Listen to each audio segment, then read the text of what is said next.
हिलाइबे ना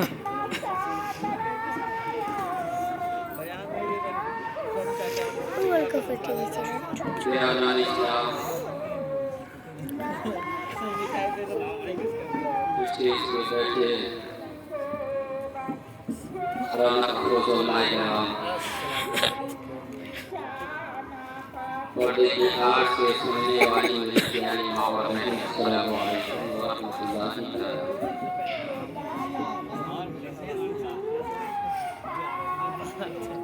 नहमदुहु व नसल्ली अला रसूलिहिल करीम व नऊज़ु बिल्लाहि मिन शुरूरि अनफुसिना व मिन सय्यिआति अमालिना मन यहदिहिल्लाहु फला मुदिल्ल लहु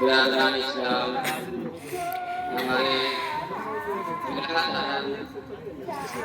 बेटी की शादी लड़का की शादी कहाँ है लड़का हल्दी वगैरह छोड़िए हल्दी की जगह कहीं मिठाई वो सब बस बताइए और जब लड़के को यहाँ बुलाइए लड़का का भाई आ गया है ना भाई काम नहीं चलेगा और हमारे आली जनाब शाहनवाज साहब के वालिद बहुत पीछे जाके बैठे हैं, आगे बैठे ये जो छोटे छोटे बच्चे हैं उनको पीछे किया जाए। आगे आइए बिला ताकीर मेरे प्यारे आका के प्यारे दीवानों, मैं आप लोगों के सामने आज आया चंद लम्हा के लिए, क्योंकि उसके मोहल्ले में आज जनाब मुस्तफा साहब की बेटी का शादी है, उसमें भी निकलता है, इसलिए मैं आप लोगों के सामने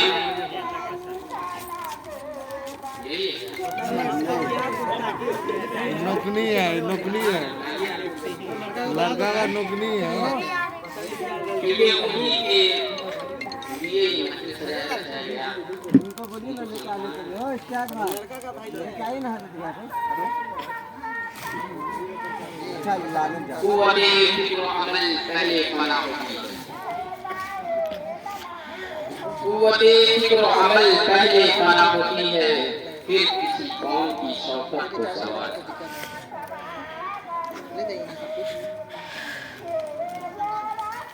मेरे मुअज़्ज़िज़ सामईन किराम, हमारे और आपके आका हुज़ूर सल्लल्लाहु अलैहि वसल्लम इरशाद फरमाते हैं, तज़व्वजुल वदूदल वदूद फइन्नी मुकाथिरु बिकुमुल उमम। कुछ सुनने और सुनाने से कबल आका इनामदार मदीने के ताजदार दोनों आलम के मालिक व मुख्तार नाइबे परवरदिगार, जिनके बारे में आज से 1400 साल पहले ही मक्का की धरती से हजरत हसन बिन साबित रहमतुल्लाह अलैहि इरशाद फरमाते हैं, व अहसन मिनका लम तरा क़त्तु हैय व अजमल मिनका लम तलिद निसा खुलिक़्ता मुबर्रअन मिन कुल्ली ऐब कअन्नका क़द खुलिक़्ता कमा तशा। उसी रसूल हाशमी के बारगाह में फर्ज अक़ीदत पेश करेंगे, जिनके शान में बरेली की धरती से अपने वक्त का मुजद्दिद व कलंदर इरशाद फरमाता है कि तेरी नस्ल पाक में है बच्चा बच्चा नूर, तेरी नस्ल पाक में है बच्चा बच्चा नूर का, तू है ऐने नूर तेरा सब घराना।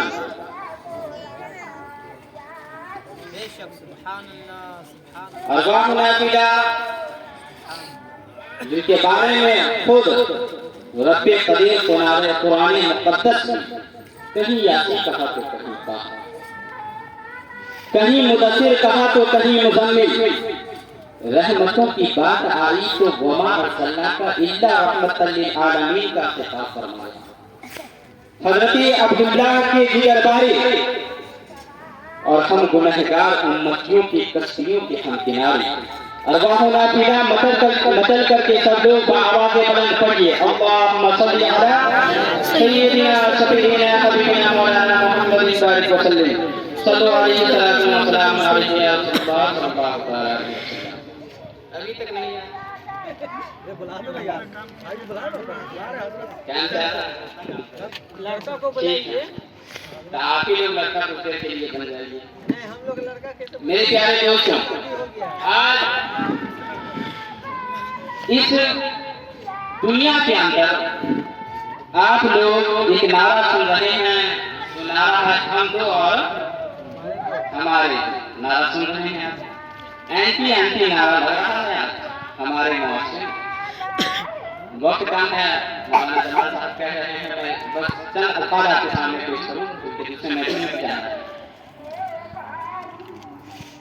हम दो हमारे दो का नारा आज हमारे मुआशरे में लगाया जाता है और बहुत ही तेजी के साथ मुसलमान इस नारे पे अमल करते हुए नजर आ रहे हैं।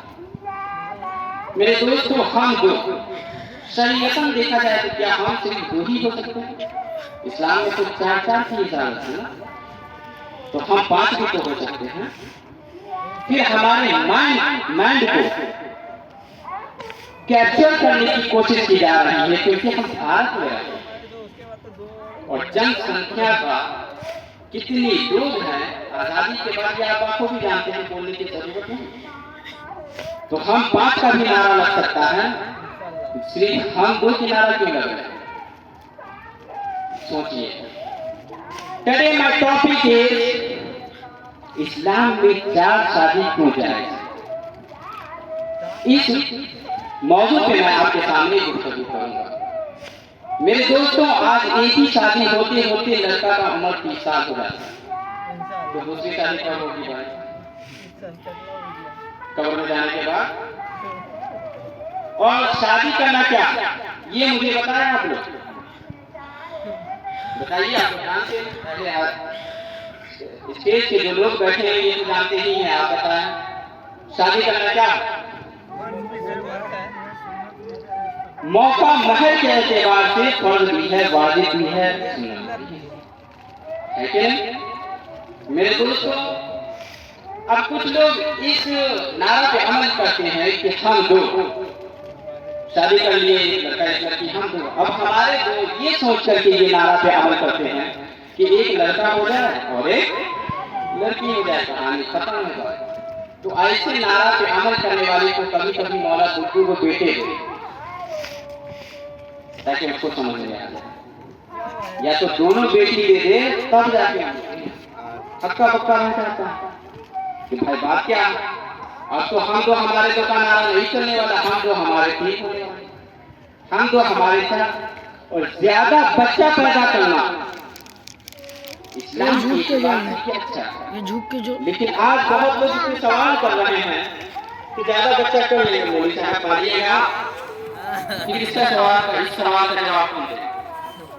मेरे दोस्तों, आज स्कूलों में, कैम्ब्रिज यूनिवर्सिटी में, ऑक्सफोर्ड यूनिवर्सिटी की कोई प्रोफेसर स्टूडेंट आपसे ये सवाल करे कि मौलवी साहब एक तो समझती नहीं और चार चार शादी करना है आप लोग, क्या जवाब दें?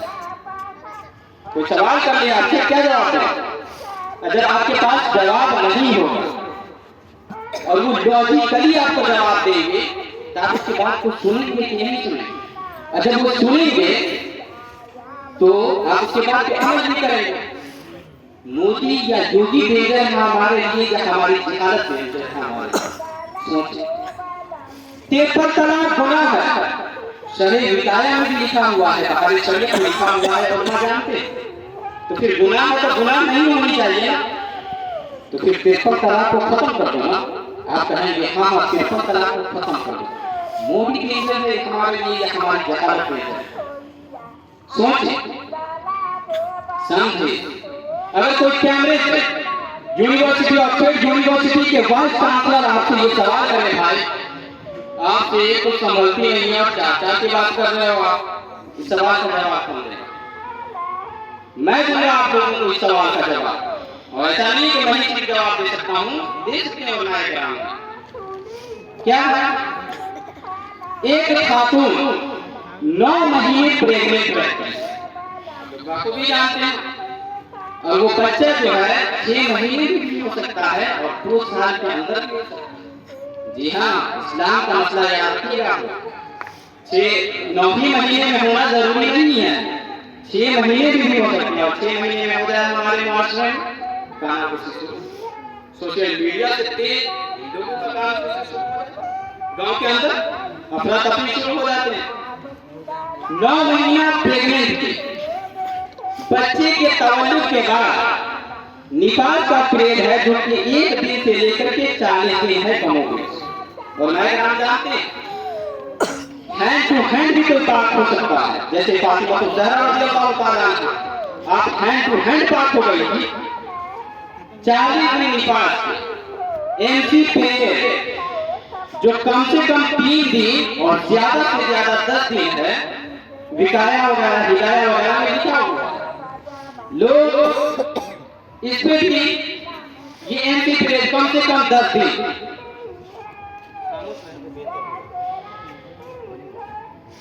कम से कम समझ में आ रहा?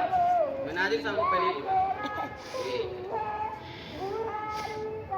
एमसी पीरियड 10 दिन, 9 महीने हालत हमल के एमसी पीरियड 10 दिन, 40 दिन निफास के। इस कंडीशन में डॉक्टरों का ये कहना है कि लोग मर्द इस कंडीशन में अपनी बीवी से कुर्बत हासिल नहीं करेगा। और इस धरती पे खाकी बाबा जो धरती है, धरती पे कोई नौजवान जिसकी गिज़ा स्ट्रॉन्ग हो, क्योंकि इस्लाम सिर्फ खाकी मोहल्ला के लोगों के लिए नहीं है, इस्लाम सिर्फ सीतामढ़ी और बिहार के लोगों के लिए नहीं है, इस्लाम सिर्फ हिंदुस्तान के मर्दों के लिए नहीं है। इट इज यूनिवर्सल रिलीजन, ये आलमी मजहब है। एक आदमी की वजह से इस्लाम नहीं है, आलमी मजहब। तो फिर ये आलमी मजहब है, वो भी वक्ती तौर से फ्रॉम हजरत आदम सफीउल्लाह से लेकर के क़यामत तक के लिए इस्लाम आलमी मजहब है। 40 दिन निफास के, 9 महीने हालत हमल की, 10 दिन एमसी पीरियड ले लीजिए। इस दौर में अब ये नौजवान क्या करेगा? इसको कुर्बत हासिल करना जरूरी है, अब ये कुर्बत हासिल कर नहीं सकता, तो फिर ये क्या करेगा? तुमने तो लाइसेंस दे करके जानियों को अड्डे पे बैठा दिया है, तुम इसको कह रहे हो सही है, लेकिन वो निकाह कर करके घर में बीवी को रानी बना के ला रहा है, ये तुम्हारे लिए गलत है। सोचिए, बताएं आप, एक नौजवान क्या करेगा? या तो कोठे पे जाएगा या तो नफ्स पे जुल्म करेगा। कोठे पे जाना भी हराम है और नफ्स पे जुल्म करना भी हराम है। इसीलिए इस्लाम ने दूसरे की इजाजत दी। लोगों को समझ में आया? ये प्रोफेसर और जो अपने आप को माइंडेड कहते हैं, उन लोगों के लिए ये जवाब है। मेरे दोस्तों, हर एक शख्स का अपना अपना मजाज है, अपना अपना डिपार्टमेंट है, अपना अपना मैदान है, दूसरे की जरूरत पड़ रही। सेम यही 3 कैफियत, 3 हालत दूसरी बीवी के ऊपर भी हो गया एक ही वक्त, इस्लाम की तीसरी की इजाजत है। सेम यही 3 कंडीशन अगर तीनों बीवी पे एक वक्त पे हो जाए, इस्लाम ने चौथी की इजाजत दी है। 5वीं की इजाजत नहीं, हराम हराम असद हराम।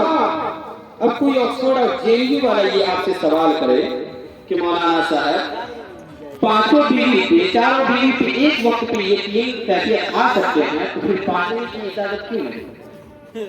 तो इस सवाल का जवाब, जिसने ओप्पो मोबाइल बनाया है उसकी कैपेसिटी को ऑनर जानता है, जिसने एमआई मोबाइल को बनाया है उसकी कैपेसिटी को ऑनर जानता है। तो जिसने इंसान को बनाया है, खालिक इंसान की ताकत को जानता है। मेरे प्यारे आका के प्यारे दीवारों, समझ में आ गया आप लोगों को?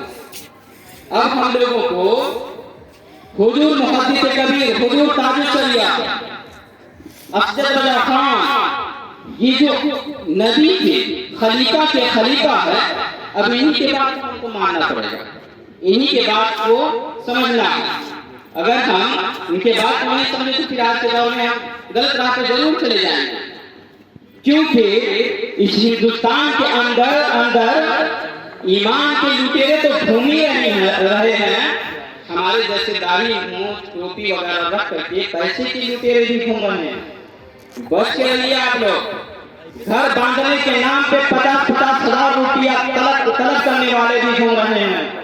बच के रहिए सबसे। जी हाँ, मुआशरे के अंदर ये आम है, लोग मेरे जैसे देश में भी घूम रहे हैं। बच के रहिए मेरे दोस्तों। नबी नहीं आएंगे अब ये जो नबी के खलीफा है उन्हीं को समझना पड़ेगा। मैं आपके सामने एक भारी मिसाल पेश कर रहा हूँ।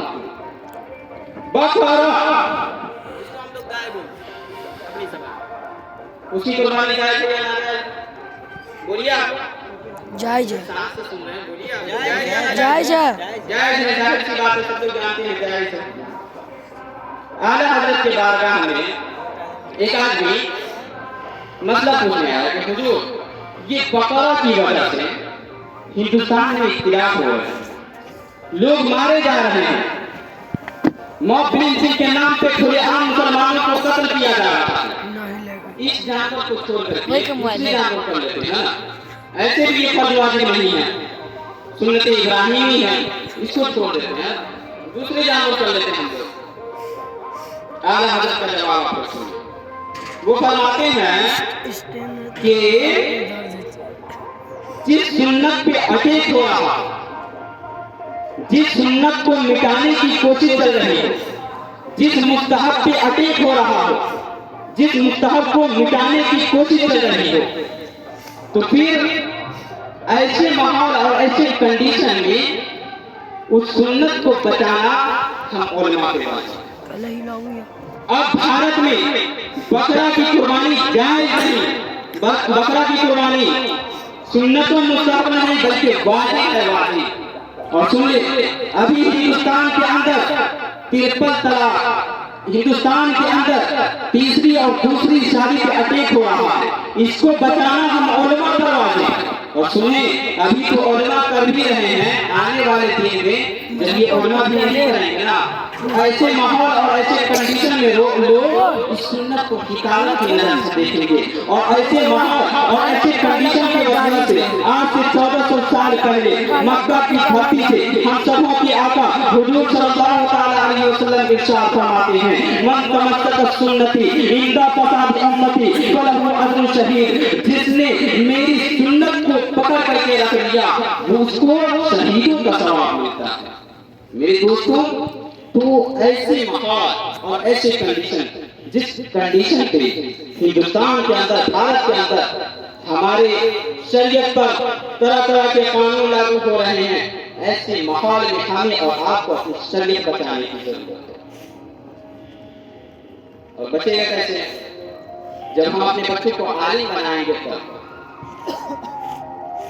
और आलिम की वजह से तरह तरह के आलिम बनते हैं। मेरे दोस्तों, ज्यादा बोलने की जरूरत नहीं है, क्योंकि उलमाए किराम आप देख रहे हैं।